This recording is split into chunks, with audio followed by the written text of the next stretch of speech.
కృష్ణానది గట్టున జరిగిన విధ్వంసం చూశాం. ఇప్పుడు గోదావరి గట్టున అంతకు మించిన ముంపు పొంచి ఉందట. ఆ ముప్పు ఎలా ఉంటుందంటే ఊహించడానికి కూడా కష్టమట.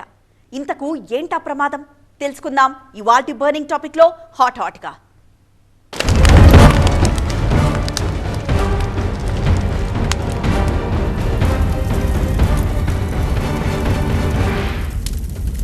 చిన్నవాగే కదా అని నిర్లక్ష్యం వహిస్తే ఎంత భారీ మూల్యం చెల్లించుకోవాలో మన తెలుగు వాళ్లకు ఇప్పటికే అర్థమైంది. చూద్దాంలే చేద్దాంలే అంటూ ఏళ్ల తరబడి కాలయాపన చేస్తే నష్టపోయేది ఎవరో కాదు మనమే అన్న సంగతి ఈ వారం 10 రోజుల్లో స్పష్టంగా అర్థమైంది. ఇప్పుడు మరోసారి మరో చోట పెనుముప్పు పొంచి ఉంది. దానికి కారణమేంటి?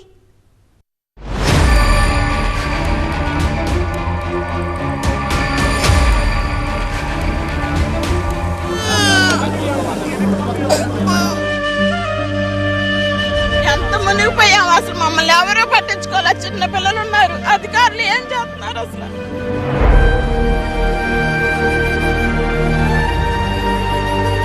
ప్రాణాలు కాపాడుకోవాలా సామాన్లు తీసుకోవాలా అర్థం కాలేదు. వారం కిందటే బెజవాడం చూసి బెంబేలెత్తిపోయాం. వరద ఉధృతిని చూశాం. అయ్యో రామచంద్ర అంటూ గుండె లవిసేలా రోదించాం. 100 ఏళ్లలో ఎప్పుడూ చూడని విధ్వంసమది. బెజవాడ చరిత్రలో మన తరం చూడని ప్రళయమిది. ఇంతటి విషాదానికి విధ్వంసానికి కారణమేంటి?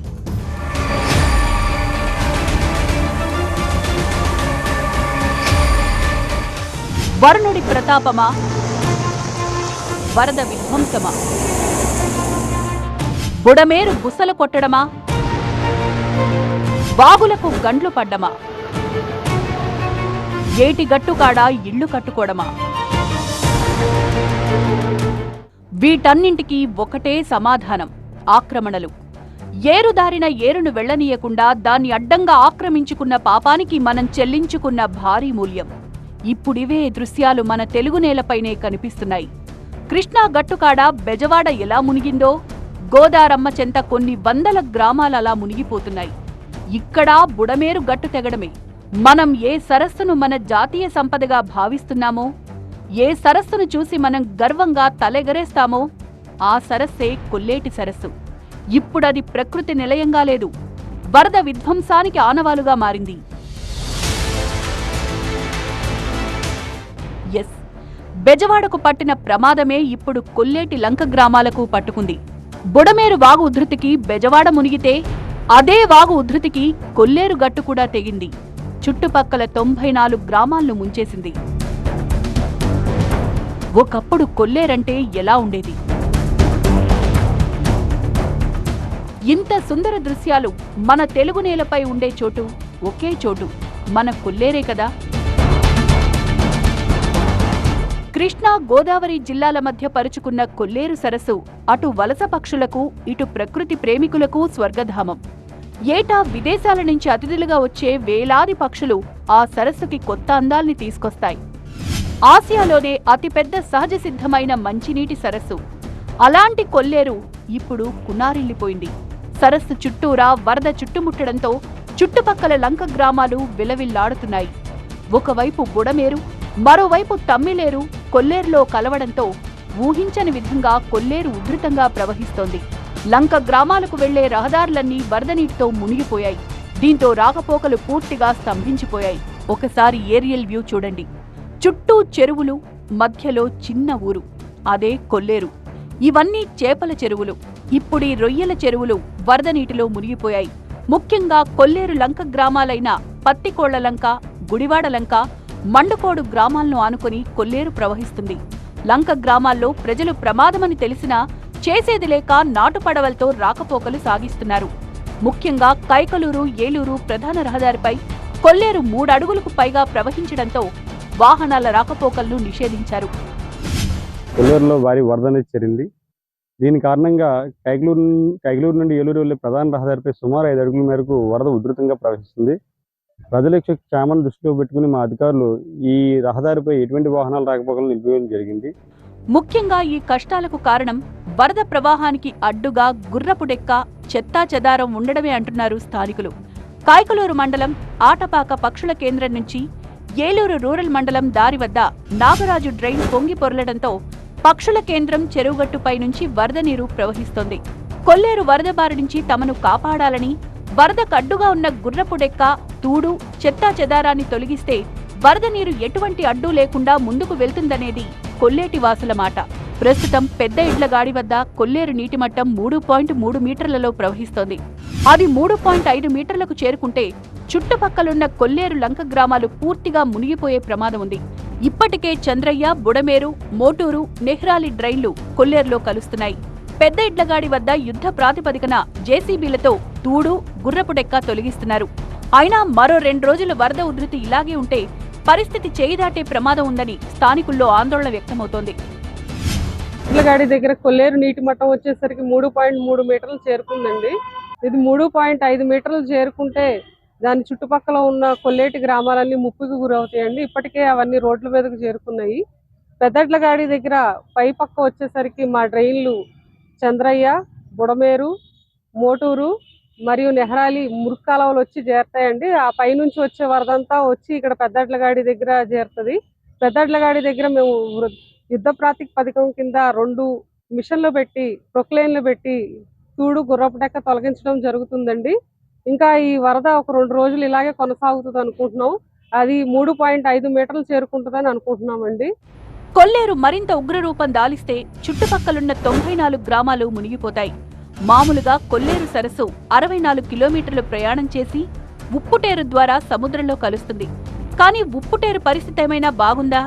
అదీ లేదు. అక్కడంతా కబ్జా కోరల్లో ఉప్పుటేరు సగం చచ్చిపోయింది. ప్రధానంగా కైకలూరు మండలం ఆలపాడు శివారు సోమేశ్వరం వద్ద ఉప్పుటేరులో రోడ్డు వంతెనల వద్ద దట్టమైన కిక్కిసకర్ర అలముకుంది. అలాగే రైల్వే బ్రిడ్జ్, జాతీయ రహదారి విస్తరణలో ఉప్పుటేరుపై నూతనంగా నిర్మాణం చేసిన వంతెన సగంలో నిలిపేశారు. దీంతో ఉప్పుటేరులో 100 మీటర్ల వరకు దారి పూడుకుపోయింది. ఉప్పుటేరు అనేక చోట్ల ఆక్రమణలకు గురికావడంతో సరస్సు నుంచొచ్చిన నీరు వచ్చినట్లుగా సముద్రంలోకి వెళ్లలేక ఇలా ముంపును గురవుతున్నాయి. 2020 కంటే అత్యధికంగా కొల్లేరులోకి వరద నీరు వస్తుందని ప్రజలు ఆందోళన చెందుతున్నారు. ప్రస్తుతం అక్కడ ఎమ్మెల్యే కామినేని శ్రీనివాస్ అధికార యంత్రాంగాన్ని అప్రమత్తం చేశారు. నీటి ప్రవాహానికి అడ్డుగా ఉన్న వాటిని యుద్ధ ప్రాతిపదికన తొలగించాలని అధికారులను ఆదేశించారు. అధికారుల మాటలు విన్నాం, స్థానికుల ఆందోళన చూశాం, కొల్లేరు ఉధృతిని గమనిస్తున్నాం, ఉప్పుటేరు పరిస్థితి ఏంటో తెలుసుకున్నాం. బుడమేరు బెజవాడను ముంచేస్తే కొల్లేరు లంక గ్రామాలను ముంచేస్తోంది. ఇదంతా చూస్తుంటే కామన్ పాయింట్ ఒక్కటే: ఆక్రమణలు. ప్రభుత్వాలు చెరువులను, కాలువలను, బుడమేరు, కొల్లేరు లాంటి సరస్సులను పట్టించుకోకపోవడం, ఇష్టారాజ్యంగా ప్రకృతి విధ్వంసానికి పాల్పడ్డం. మరి ఇందుకు ఫుల్ స్టాప్ పడాలంటే ఏం చేయాలి? ప్రస్తుతం కొల్లేరు మునుపటి వైభవం సంతరించుకోవాలంటే ఏం చేయాలి? అసలు కొల్లేరు ఇంతలా కుచించుకుపోవడానికి కారణమేంటి?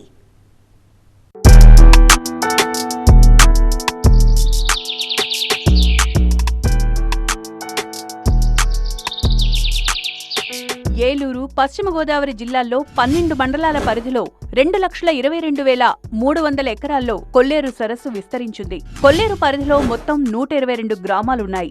ఇందులో ఆకివీడు, నిడమర్రు, భీమడోలు, ఉంగటూరు, పెదపాడు, ఏలూరు, దెందులూరు మండలాల పరిధిలో 20 బెడ్ గ్రామాలు అంటే సరస్సు లోపల గ్రామాలుంటే 63 బెల్ట్ గ్రామాలు అంటే సరస్సు ఆనుకొని ఉన్నాయి. పర్యావరణవేత్తల ఆందోళన కారణంగా కొల్లేరు సరస్సును 5 కాంటూరు వరకు 77,138 ఎకరాల్లో అభయారణ్యంగా గుర్తించారు. ఏలూరు, ఉంగుటూరు, పెదపాడు, దెందులూరు, ఆకివీడు, నిడమర్రు, భీమడోలు, కైకలూరు, మండవల్లి మండలాల్లో ఏలూరు అభయారణ్యం విస్తరించింది. ప్రస్తుతం బుడమేరుకు గంట్లు పూడ్చివేయడంతో నీరంతా కొల్లేరుకొచ్చి చేరుతోంది. ఒక్క బుడమేరే కాదు, రామిలేరు, తమ్మిలేరు, గుండేరు, ఎర్రకాల్వ లాంటి 64 వాగుల ద్వారా భారీగా కొల్లేటికి నీరు చేరుతోంది. కొన్నాళ్లుగా కొల్లేరు పూడికతో నిండిపోతోంది. ముఖ్యంగా వరదల సమయంలో వచ్చే ఒండ్రుమట్టి, గుర్రపు డెక్క, కిక్కస వంటి కారణంగా కొల్లేరు పూడుకుపోతోంది. ఫలితంగా 1900 నాటికి సముద్ర మట్టం కంటే దిగువనున్న కొల్లేరు ఇప్పుడు ఎగువకొచ్చిందని అధికారిక నివేదికలు తెలుపుతున్నాయి. ఇదే పరిస్థితి కొనసాగితే సరస్సు పూర్తిగా పూడికతో నిండిపోతుందని అధికారులు ఆందోళన వ్యక్తం చేశారు. ప్రధానంగా పారిశ్రామిక వ్యర్థాలు, రసాయనాలు, ప్లాస్టిక్ వ్యర్థాలతో కొల్లేరు పరిసరాలు కాలుష్య కాసారాలుగా మారాయి. పూడికలతో సగం కొల్లేరు చచ్చిపోతే మరోవైపు ఆక్వా సాగుతో కొల్లేరు మరింత కుచించుకుపోయింది. ఒకప్పుడు కొల్లేరు ప్రాంతమంతా వ్యవసాయంతో పచ్చగా ఉండేది. 1969లో వచ్చిన తుఫాన్ తర్వాత పరిస్థితి మారింది. ముంపు కాలుష్యం పెరగడంతో వ్యవసాయం ముందుకు సాగలేదు. ఆ సమయంలో కొల్లేరు వాసులు వలసలు పోవలసొచ్చింది. అప్పటి ప్రభుత్వం స్పందించి కొల్లేరులో వ్యవసాయం వీలు కాదని నిర్ధారించింది. 1976లో జలగం వెంకట్రావు ప్రభుత్వం జీవో నెంబర్ 118 ద్వారా చేపల చెరువుల తవ్వకాలకు అనుమతిచ్చింది. 1990 తర్వాత చేపలు రొయ్యల సాగు జోరందుకుంది. పెద్ద స్థాయిలో ఆక్వా సాగు జరగడంతో అన్సర్వేడు భూముల్లో కూడా చెరువుల తవ్వకాలు పెరిగాయి. ఆ సమయంలోనే భారీగా కొల్లేరు ఆక్రమణలు జరిగాయి. ఒక్కసారి చూడండి, మధ్యలో చిన్న గ్రామం, చుట్టూ అంతా చెరువులే.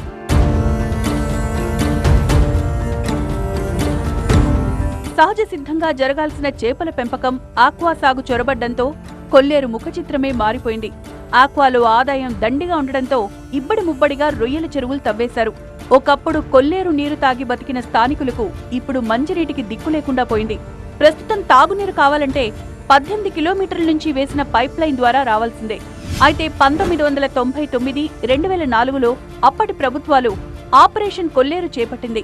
కానీ ఆక్రమణలు పూర్తిగా తొలగించలేదు అన్నది స్థానికుల ఆరోపణ.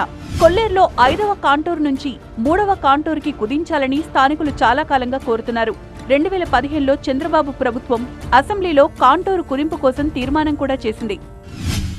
చంద్రయ్య ఇలా 28 కోడులు కానీ డ్రైన్లు కానీ కొల్లేరులోకి వచ్చేటువంటి ఇన్ఫాలిన్ డ్రైన్స్వి ఇవన్నీ ఈ యొక్క అకాల వర్షాలకి పొంగి పొరలంటడంతో ఒకే ఒకటి ఉప్పుటేరు ద్వారా 64 కిలోమీటర్లు కొల్లేరు నుంచి ప్రయాణం చేస్తే ఈ వాటర్ అంతా కూడా ఉప్పుటేరు ద్వారా సముద్రంలో కలుస్తుంది. మరి ఉప్పుటేరు కిక్కిరసతో, గుర్రపడెక్కతో,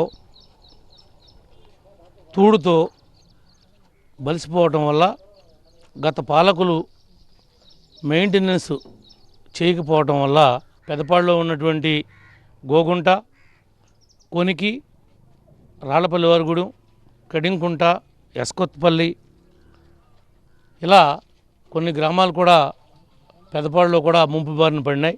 కానీ వరద వచ్చిన తర్వాత వరదొచ్చిన నీళ్లు బయటికి వెళ్ళకపోవడం చూడటం అనేది ఈ యొక్క సంఘటనే ఇది ఒక పెద్ద గుణపాఠం అని చెప్పి కూడా అందరికీ ఈ సందర్భంగా తెలియజేస్తాం. కాంటూరు కుదించడం అంటే సముద్ర మట్టానికి ఎగువ దిగువన ఎంత మేరకు ఉన్నది లెక్కగట్టి కాంటూరు లెక్కిస్తారు.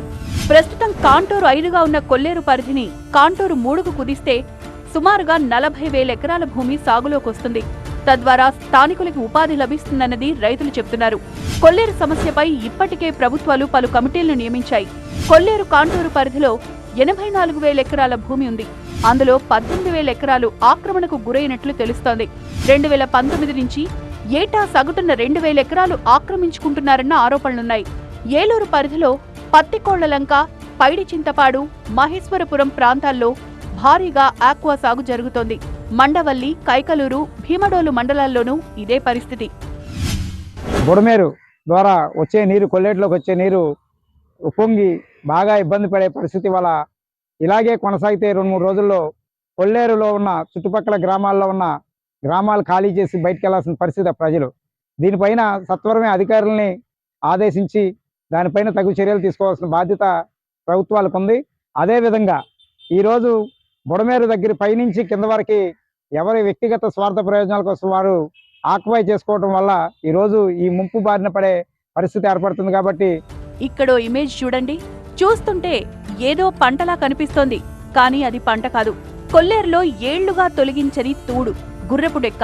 2004 కొల్లేరు ఆపరేషన్ తర్వాత ఇప్పటి వరకు వీటిని తొలగించలేదంటున్నారు స్థానికులు. కొల్లేరు మొలగటం అనేది ఒకటే, కాంటూరులో ఉన్న విషయాలను కొట్టేశారు. ఎక్కడ ఇబ్బంది ఏమీ లేదు, చెరువులు ఏం తవ్వలేదు. మేము పై వాళ్ళందరూ అంటున్నారు ఏదో మేము చెరువులు తవ్వేసామని. ఇక్కడ ఏం చెరువులు తవ్వలేదు. డ్రైన్లు రిపేర్ చేయకే ఈ గుర్రడెక్క కానీ చెత్త కానీ పట్టేసి ఈ డ్రైన్ల వల్ల ప్రాబ్లమే కానీ ములగటానికి కారణం, అంతేగాని ఎక్కడ మేము చెరువులు అనేది కానీ తవ్వలేదు.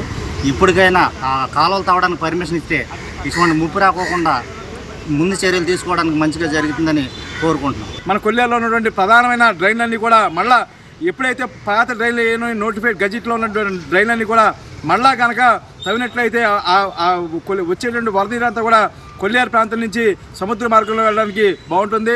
దయచేసి వెంటనే ఈ ప్రభుత్వంలో ఈ యొక్క రానున్న రోజుల్లో డాక్టర్ కామినేని శ్రీనివాస్ గారి నేతృత్వంలో ఈ డ్రైన్లన్నీ కూడా ఎన్డీఏ ప్రభుత్వంలో అన్ని కూడా పూర్తి చేసి మరొకసారి కొల్లేరు ప్రాంతానికి మళ్ళా కొల్లేరు ప్రాంతం ద్వారా అటువంటి ముంపు రాకుండా చేస్తామని తెలియజేసుకుంటాం. ఉప్పుటేరులోనూ భారీగా ఆక్రమణలు జరిగాయి. ఆకివీడు నుంచి భీమవరం వరకు దాదాపు 5,000 ఎకరాలు ఆక్రమించుకున్నారు. దీంతో 15,000 క్యూసెక్కుల ప్రవాహం ఉండే కొల్లేటి మార్గం 10,000 క్యూసెక్కులకు పడిపోయింది. అందుకే కొల్లేరు చుట్టుపక్కల గ్రామాలు మునిగిపోయాయంటున్నారు స్థానికులు. దిగునున్నటువంటి 6-7 గ్రామాలు ఉన్నాయండి. వాటికి కూడా రాకపోకలు ఇబ్బంది అయిపోయి నిన్నటి మీద కూడా ఉధృత ఎక్కువైపోయింది. ప్రస్తుతానికి అంతా మత్స్యకారులే, కొల్లేరు మీద ఆధారపడి ఉన్న వాళ్ళమే. కాకపోతే ఏంటంటే ఉధృత ఎక్కువ అవడం వల్ల వాళ్ళకు ఉపాధి కూడా ఇబ్బంది అయింది. చెరువు గట్ల మీద ఆ చెరువుల్ని రక్షించుకోవడానికి కూడా ఇబ్బంది పడి వేటగాళ్ళు కూడా వేటకి వెళ్ళకూడదని ఆదేశాలు వచ్చినాయి. కొల్లేరు ఆ మూటలు తొక్కి వల్ల తొక్కి మా ఉపాధి నిలబెట్టుకోవడానికి, చేపలు బయటకు వెళ్ళిపోకుండా నిలబెట్టుకోవడానికి జరుగుతుందండి. చాలా చెరువులు మునిగిపోయినాయండి. రైతులు బాగా ఇబ్బంది పడి సహకారాలకు కూడా వెళ్ళారని ఛాయ్ సంపదల కోసం బాగా ఇబ్బంది పడుతున్నాం. సో బెజవాడ మునకకు, కొల్లేటి కష్టాలకు కారణం ఆక్రమణలే. వీటిపై ప్రభుత్వాలు ఎంత త్వరగా మేల్కొంటే అంత మంచిది. లేకుంటే ఇలాంటి ముంపులు మున్ముందు మరింత పెరిగే అవకాశం ఉంది.